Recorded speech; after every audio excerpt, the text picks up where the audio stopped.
दोस्तों इस वीडियो को देखिए, हल्द्वानी का क्या है सच्चाई। द लाइव टीवी, सच सबसे आगे। वैसे तो आप सब जानते हैं कि बीजेपी की सरकार जहां जहां है वहां बर्बरता की सारी हदें पार हो गई हैं, क्योंकि उपलब्धि के नाम पे जीरो है। चुनाव सर पे आ गए हैं, 10 साल की सरकार केंद्र में है। क्यों जनता चुने? जनता का ध्यान तो मोड़ना पड़ेगा, हिंदू मुसलमान में उलझाना पड़ेगा। और अब उसका नया जो ठिकाना बना है या नई प्रयोगशाला बना है वो उत्तराखंड है।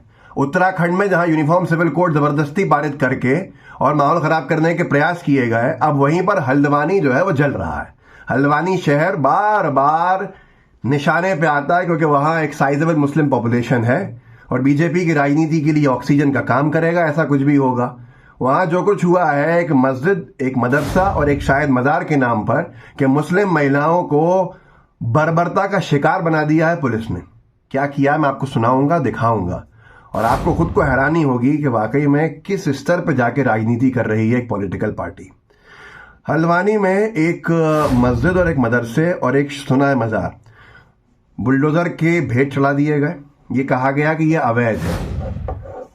ना कोई सुनवाई ना कुछ, दिन दहाड़े बुलडोजर चला दिया जाता है। जिस देश में सुप्रीम कोर्ट हमारे यहाँ पे ये कहता है कि आस्था का विषय है राम मंदिर, इसलिए कोर्ट को ये रूलिंग देनी पड़ रही है, ये डिक्री देनी पड़ रही है। आस्था के विषय को एक अलग जगह मिलती है। मस्जिद कब अतिक्रमण में आ गई, कब अतिक्रमण कर लिया गया, ये बड़ा विषय है। यहाँ तो उस मस्जिद का क्या कहेंगे जो 400-500 साल पुरानी मस्जिद दिल्ली की थी और तोड़ दी गई। ऐसी कई मस्जिदें शहीद कर दी गई। वो कौन सा अतिक्रमण था? आज़ादी से सालों सालों सदियों पहले की मस्जिदें गिरा दी गई। तो एक बड़ा विषय बना हुआ है, भेदभाव दिखाया जा रहा है। खैर क्या हुआ है हल्द्वानी के अंदर, उसके बाद जब वहाँ का मुस्लिम समाज था उसने रोका कि मस्जिद नहीं गिराई जाए, फिर भी गिराई गई और आक्रोशित हुई भीड़। तो उसके ऊपर समझाने की जगह में महिलाएं जो थी उन पर लाठीचार्ज कर दिया पुलिस ने। मैं दिखा देता हूँ आपको, द मुस्लिम करके ट्विटर हैंडल है। उन्होंने लिखा है, लोकेशन हल्द्वानी उत्तराखंड, मुस्लिम महिलाओं पर लाठी बरसाती पुलिस, मस्जिद और मदरसे पर बुलडोजर चलाने के बाद लाठी बरसाती हुई पुलिस। जरा ये वीडियो देखिए और खुद अंदाजा लगाइए कि कितने भयावह हालात बना दिए गए हैं। देखिए इस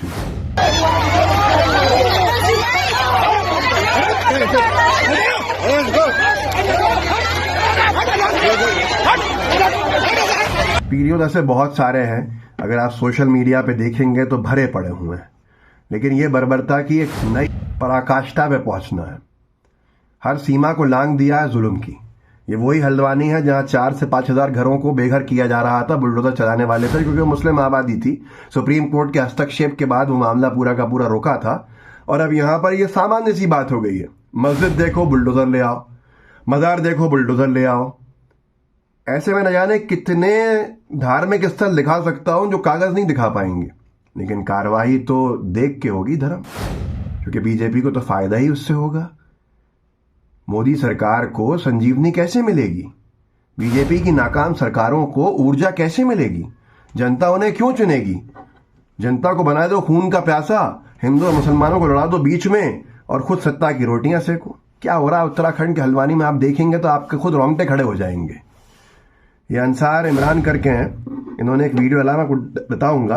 लेकिन उससे दुखद ये है कि वो पुष्कर धामी जो अपना चुनाव नहीं जीत पाए, जबरदस्ती जिनको मुख्यमंत्री बनाया हुआ है, जो कभी सामान्य यूनिफॉर्म सिविल कोड पारित करने जाते हैं, जय श्री राम के नारे लगवाते हैं सदन के अंदर और यूनिफॉर्म सिविल कोड पारित किया जाता है। ये यूनिफॉर्म सिविल कोड का मजाक है या क्या है? और उसके बाद उसी दूसरे दिन, अगले ही दिन माहौल खराब करने के लिए एक मस्जिद को गिरा दिया जाता है और पुष्कर धामी जाते हैं मुख्यमंत्री उत्तराखंड के और जाके वो करते हैं, मीटिंग लेते हैं और मीटिंग के अंदर शूट एट साइट के ऑर्डर निकाल देते हैं। जब मालूम है प्रदर्शन मुस्लिम समुदाय के लोग कर रहे हैं तो शूट एट साइट के ऑर्डर है। मतलब देखो मुस्लिम समुदाय का व्यक्ति है, गोली मार दो, प्रदर्शन कर रहा है। ये लोकतंत्र है क्या? या वाकई में हम बढ़ चुके हैं उस तरफ जहां बीजेपी ले जाना चाहती है इस देश को अपने राजनीतिक फायदे के लिए? देखिए अंसार ने वीडियो डाला और भी बहुत से लोगों ने डाला है, आपको समझ में आएगा कि कितने भयावह हालात हो गए हैं। देखिए ऐसा है ना यार, देखो खाली लोइंदा आके हंगामा करते रहे ना भाई, ये है मतलब, खाली अच्छा नहीं लगता ना यार, कोई हमें यार खुशी कोई है। बहुत बुरे हालात बना दिए गए हैं।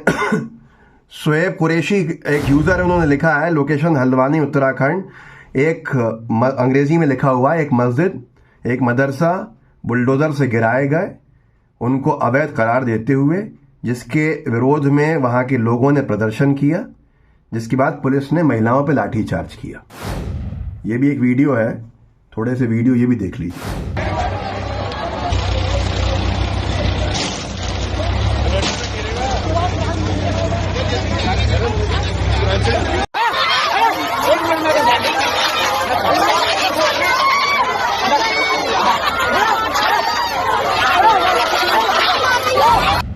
तो हालात जिस तरह से बद से बदतर बनाए जा रहे हैं, और अब तक जो रिपोर्ट है, मैं रात में इस वीडियो को रिकॉर्ड कर रहा हूं, आप सुबह देखेंगे। तो हिंदुस्तान ने लिखा है कि हल्द्वानी न्यूज़ लाइव, हल्द्वानी में 2 की मौत, बाप बेटे को लगी गोली, 300 से ज़्यादा जख्मी, सेंट्रल फोर्स ने भी संभाला मोर्चा, इंटरनेट बंद कर दिया गया है। अंतर्राष्ट्रीय एजेंसीज पहले ही कह चुके हैं कि सबसे ज़्यादा इंटरनेट शटडाउन हमारे यहाँ हो रहे हैं, सबसे ज़्यादा भेदभाव हमारे यहाँ हो रहा है।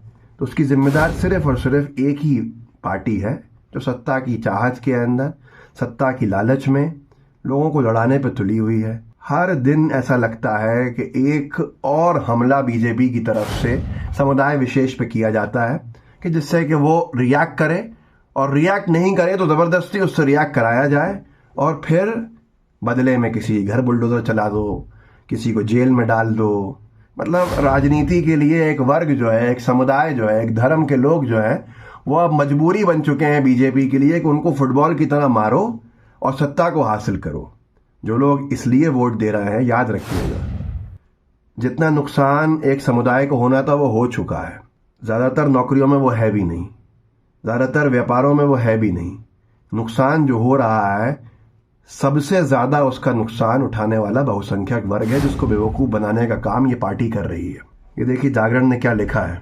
जो लोग मस्जिद को बचाने के लिए वहाँ पर प्रदर्शन कर रहे थे, जिनके ऊपर लाठी चार्ज किए गए, जिनके ऊपर गोलियां चलाई गईं, अब उनको ही दंगाई लिखा जा रहा है। जागरण ने लिखा है, हल्द्वानी में धार्मिक स्थल तोड़ने को लेकर बवाल, सीएम धामी ने बुलाई आपात बैठक, दंगाइयों को देखते ही गोली मारने के आदेश। मेरे प्रिय जागरण, इसमें क्या आप नहीं लिख सकते थे कि मस्जिद धार्मिक स्थल की जगह हल्द्वानी में मस्जिद और मदरसा तोड़ने को लेकर बवाल? सीएम धामी ने बुलाई आपात बैठक और दंगाइयों की जगह आप प्रदर्शनकारी नहीं लिख सकते थे क्या इसको? क्योंकि आप लिखते हैं दूसरा वर्ग जब होता है तो प्रदर्शनकारी लिखते हैं। खैर, क्या शिकायत करें, तुम ही मुंसिफ, तुम ही सब कुछ हो, शिकायत किससे करें, कसूर तो हमारा निकलेगा। वो शेर है, मुझे याद नहीं है, इसलिए मैंने उसका सिर्फ एक वर्जन बोल दिया। इस वीडियो को आगे बढ़ाइएगा, लोगों को जागरूक कीजिएगा, व्हाट्सएप ग्रुप्स होंगे उनमें शेयर कीजिएगा, आवाज़ ज़रूर उठाइए लोकतांत्रिक ढंग से। जय हिंद, जय भारत। द लाइव टीवी, सच सबसे आगे।